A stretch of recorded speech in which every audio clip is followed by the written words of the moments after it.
All right, welcome to Flippin Through. This is my second episode, and we are flipping through Mad number 26. This is actually my second take. Oh, the cat's back. This is my second take at this. The first time my camera was freaking out and auto-focusing up and down throughout the whole thing. So hopefully that won't happen again. And if it does, I don't care. I'm posting it anyway. So I just picked this up. Mad number 26. This is, I just checked my spreadsheet, and this is the 399th issue that I have. And this is the second oldest issue that I've collected so far.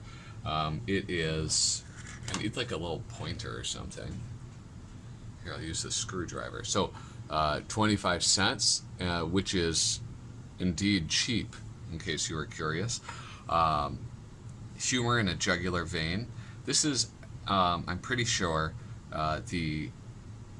just like maybe 3 or 4 issues after they changed to a magazine format. And it's, I don't know, I think with that probably came a lot of changes as far as like the material that they use. Especially like, I haven't read through all of the comic issues. I have a lot of the facsimile editions, but, one thing, they seem like comic books mostly, and this is very different. It does have a more magazine feel to it. On the cover, there's this beautiful Wallace Wood illustration, and I believe this has something to do with Sputnik, the Mad's version of the satellite the size of a basketball, and I think that's how they described Sputnik. But I always thought Sputnik like launched later, but maybe we knew about it before it actually launched up in outer space. This is one of the only issues I have that has the this beautiful border around it with all of these sort of famous people from history, all reading Mad Magazine. There's of course Alfred E. right at the top, and then there's like Freud, Marilyn Monroe, Alexander the Great, Rembrandt, Pasteur, Beethoven, medicine, medicine theater, and the NRA. Just very, very amusing. And I think I mentioned this in another video that I think that Mad sort of outdid everybody with this type of design. I'm not even sure what to call it. Like, I mean, there's like filigree, but it's like this, I don't know. If you have a word for it, let me know. This issue is in pretty darn good shape. I have like a little bend here and some grease pen up top and a ripped corner, but as you'll see as I flip through this, it is in very good condition. So right off the bat, we have an Armstrong tire ad. This is another one of those one of the ads that I don't really get. I mean, I get that a man is being punched in the face, and I enjoyed that as humor. Here we have like the old table of contents, and I'm pretty sure in my last video I talked about how confusing that other table of contents was when I was a kid. And this one is only slightly less confusing, because of course they have all of these like silly names that, you know, the departments that are constantly rotating in and out. So we'll just kind of keep flipping through. Oh, subscriptions, 12 issues. So they were on a 12 issue cycle, which is kind of, well, I guess that doesn't mean it was monthly. But anyway, $3 for a 12 issue subscription. That is cheap, man. That's cheap. That was worth it. Oh, I skipped over a page. So this is something that I thought I love this, and this appears throughout the entire issue. And so we have surefire dialogue. This is sort of like all of the tropes of script writing. This one, I loved this. We have things like, let's see if I can really get in there and focus in. Ever been in Iowa, Sarge? There's a little farm back there. Padre, is everyone afraid, or is it just me? I mean, it's just like all these like very common lines that you hear. I love the mystery ones too. There's just a few that jumped out. Whoever he is, our killer is both clever and cunning. Mysteries. I guess it's in the nature of mysteries that you must have a killer that is clever and cunning. Otherwise, it would be a very short program. I see. That makes you sole heir to this vast estate. There's some very funny tropes, dialogue tropes that appear in this. All right. Moving on. Here's the letters department, and here we go. All of these are around the source of Alfred E. Neuman. So all of these are like kind of guesses and conjectures. The What Me Worry Boy first appeared on highway billboards around 1915, advertising a patent medicine called papaya. The caption read, "Have the appetite of a country boy." And he does look like a country. He looks like a real rube, But so here's one. I mean, like all these people just say, the original What Me Worry Kid, picture and caption, was created some 30 years ago. Harry's stuff created and copyrighted in his own name rather than a large series of Gloom Chaser motto cards, of which the Me Worry number was his best seller. So there's all of these people who insist on knowing where he started. And I think that that's what makes Alfred E. Neuman such an amazing character. It's almost like the Joker. The Joker's a compelling character because we don't actually know what his background is. We don't know what he was before.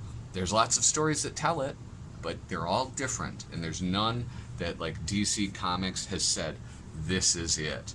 Not even that new movie, right? That's just another exploration of that character. And so Alfred E. Neuman is the Joker. So the Dave Garrow-One-Way, I'm assuming it was the Dave Garrow-One-Way, so the Dave Garroway show, television program I've never seen in my life. The only time I'm going to get these old television references is if they played the show on Nick at Night when I was a kid, or if they're playing it on MeTV right now. So when I get to the issue where they lampoon Hogan's Heroes, you better believe I'm going to get those references. Here we have, apparently, there's a Davy Crockett craze in the 1950s, which I kind of want to know more about this. That's pretty fascinating to me. But this is all about like different things that you could have Davy Crockett's name attached to. So confidentiality. I guess this is. I have no idea what this is, and I'm not gonna like read through it all. But there's this Mario Labanza, just I guess like fake. I guess we would call it now like clickbait, right? The truthiest of all about Mario Labanza. It's vegetable. It's Potter's. Is that Potter's ZB? They just didn't have enough room for it. The Conquest of Tilly's Outlook. This is a Wallace Wood illustration, and this is one that I love. This I've just learned recently about duotone and things like that. There's a bunch of products that kind of worked essentially the same way, and if we look at this illustration, we can see that there are these like very natural kind of cross hatchings that happen like this, right? That is created by a person's hand. But then there's also this more unnatural cross hatching that appears in places like this. And I can't get close enough to see, but it is either like almost like a checkerboard grid of lines, not checkerboard, like, but intersecting lines, perpendicular lines. Or for the lighter fill in, it would be just only parallel lines. And it was a type of paper, and then a solution that would go on the paper, and it would be activated. These lines would be activated so that instead of having to shade and crosshatch, these artists could do this with the stroke of a paintbrush, and you get this really cool shading and this beautiful artwork that these dudes were able to save time on, these professional illustrators. And so I thought that was just lovely. That was like a really fun thing to find out, because it gives me more appreciation for what is actually happening in this.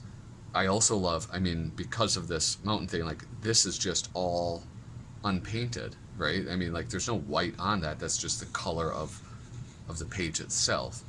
And using that negative space is just so amazing to see. I love it.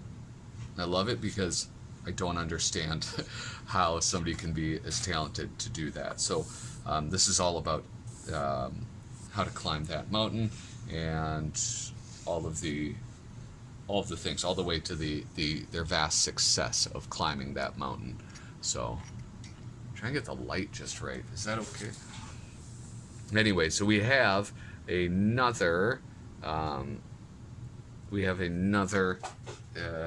surefire dialogue from the education department. Musicals. This is my favorite one. Sure, the kid's great, but she isn't a name. I don't know. That kind of reminded me of Singing in the Rain, right? So like there's that very famous movie star, and then the woman with the beautiful voice. Well, she wasn't well known. How could she take her place? I don't understand this one at all. I don't know if it's like South Seas. It's not like the South Pacific, so it just must have been another type of movie genre that sort of just died away. So here we go, have some beautiful Jack Davis artwork. Again, like I'm on the lookout for that like duotone stuff. I don't see a ton of it here, but this one has just a beautiful, beautiful illustration.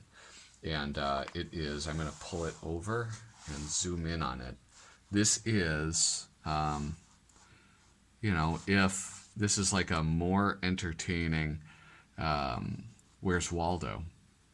And I mean, I've already, because I've already done this video once, I've already stared at this for an extended period of time. But I could continue staring at this. It's filled to the brim with amazing details and amusing additions. Here's a kid riding some guy. Where is it? There we go, right there. I didn't notice that the first time. It's just, I could honestly stare at this for about 20 more minutes before I got bored.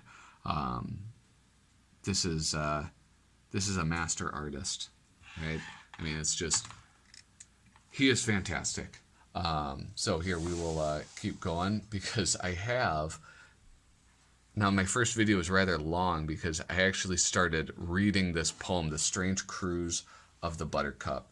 And between my first failed video and this video, I did hop online because I wanted to see if there was any information. And this is the only thing that David W. Donaldson has to his credit in Mad Magazine.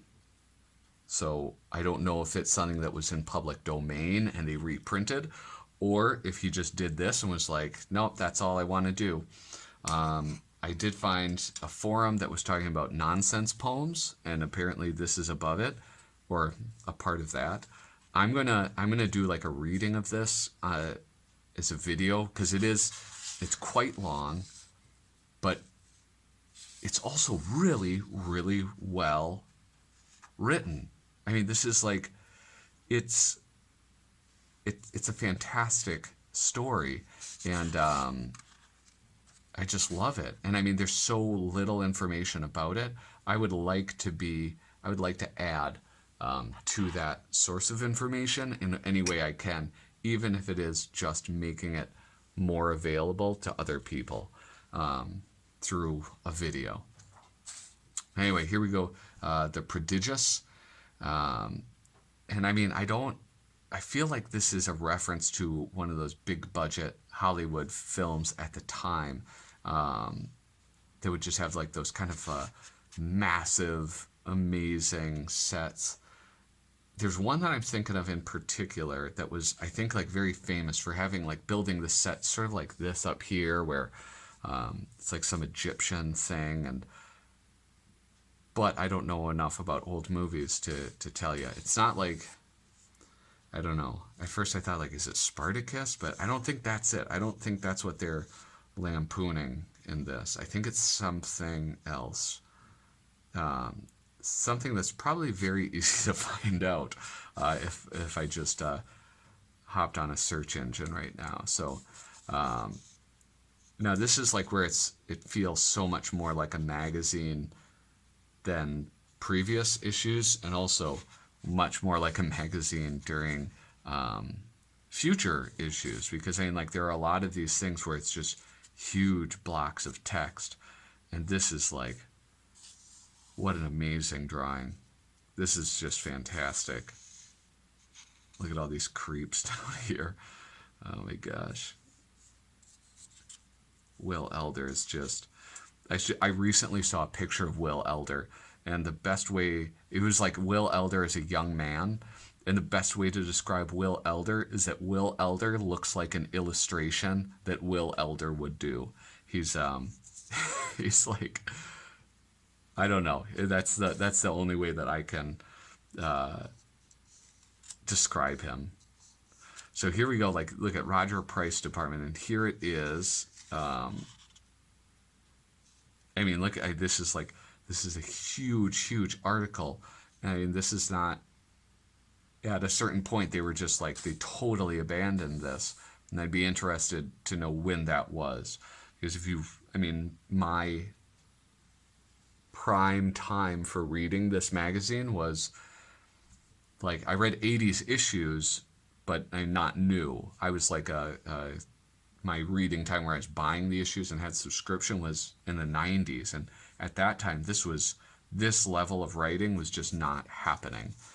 There was stuff like this, and certainly like comics and stuff, and this is this is Jack Davis, and holy smokes, this is just a beautiful illustration. And this is where it's like you get this, I mean, like, he has like this understanding of like the human form, and I don't know, it's just amazing. Like, this looks so cool, right? Like that figure and the musculature and everything, but it still feels very like his style. The other thing, I actually mentioned this in the that first video that I had to delete because of the bad camera. It was this illustration right here, and this is, I always get these illustrators mixed up. Oh yeah, this is Jack Davis. Yeah, okay. So if we look at this, like, one thing about how Jack Davis draws people, which is I enjoy so much, is like the gesture drawing. And so, like, when I look at this old dude snacking on the sandwich, he's sitting in the chair, he's holding this drink, and the way his hand is drawn, it feels like it looks like there's something in that drink. Like, it looks natural. It's cartoonish, but it looks real. The way he's holding that sandwich, like with his little pinky out, he's holding it to his head, and his head is sort of like, his chin is in, his head is back. Like, it makes it feel real, even though I'm looking at a caricature of a person. Like, those sorts of gestures And then, the image of the boxers, like this is not a realistic drawing of a boxer, but it feels real. It feels really real. I mean, then you have like just this, the way it looks like he's actually putting weight into his hand. I don't know how to describe it. Like, I don't have a very good artistic vocabulary, so I don't really know how to describe these things that I see and appreciate. I know that there are words for them, and Jack Davis is like, I don't know, he just amazes me, with his artwork. So yeah, here we have. I love this right here. Just like the two, like the postures of them. It's amazing. Eyes blue, one red. Nose broken, bent. Ears two and a half. Chest. Oh, this poor guy. His chest does not expand at all. 31 normal, 84 expanded. Ribs 30 cents a pound, 29 cents a pound. Thighs solid and soft. Toes 11 and 9. It's just like, I don't know, it's just so silly. This I was very excited to see. Sports Department Part 2, My Secret. Well, first off, one of the more grotesque drawings. I don't know what it is, but this bothers me so incredibly much. But I was very excited to see Al Jaffee. I didn't know Al Jaffee was working at Mad Magazine at this time. I always, in my mind, he's like a man of the 70s. Like, he's not somebody who's here so close to the inception of the magazine. And I get, yeah, I mean, like 26. That's pretty close to the inception. So I want to look up when his first appearance was in a Mad magazine. Here we have more surefire dialogue. The villagers will not venture near the castle. I'm going to start that over. The villagers will not venture near the castle, sire. They say it's inhabited by creatures of the devil. It's lovely. Lovely, lovely stuff. And then, I mean, this is like, this is about, I guess goofing on things like Daddy Warbucks and other rich cartoon characters. Don't worry about Daddy. He's starting a new business. And we end here with another. This is I don't know, a humorous take on an advertisement. Sanafranized. So it's like all of these are jokes about the Sanafranized label and how it doesn't have that. And here we have another ad, and unlike the first one, I get this ad. Canadian Club whiskey, but Canadian clubbed. And yeah, look at they're out hunting for birds or something. I don't know. I'm not a bird hunter. I'm not a whiskey drinker. All right. Way down here at the bottom, it says, imported from Canada, our motto, drink enough Canadian clubbed and you'll drink Canada dry. That is a very amusing tagline. Here there is like a little tear in that and a little tear out of that as well. This is in really good condition. I really like it. Even with the grease pencil at the top. But anyway, this was, episode 2 of Flippin' Through. And we were flipping through Mad 26. If you like this, please hit like. If you have any suggestions or comments or thoughts, leave them below. I plan on doing these once a week, just every Saturday. So if like the other stuff that I do doesn't interest you, don't bother watching that. My channel is not really themed very well. It's just me doing stuff to kind of stay busy and explore things that I enjoy exploring. So, thanks so much for watching. Toodaloo.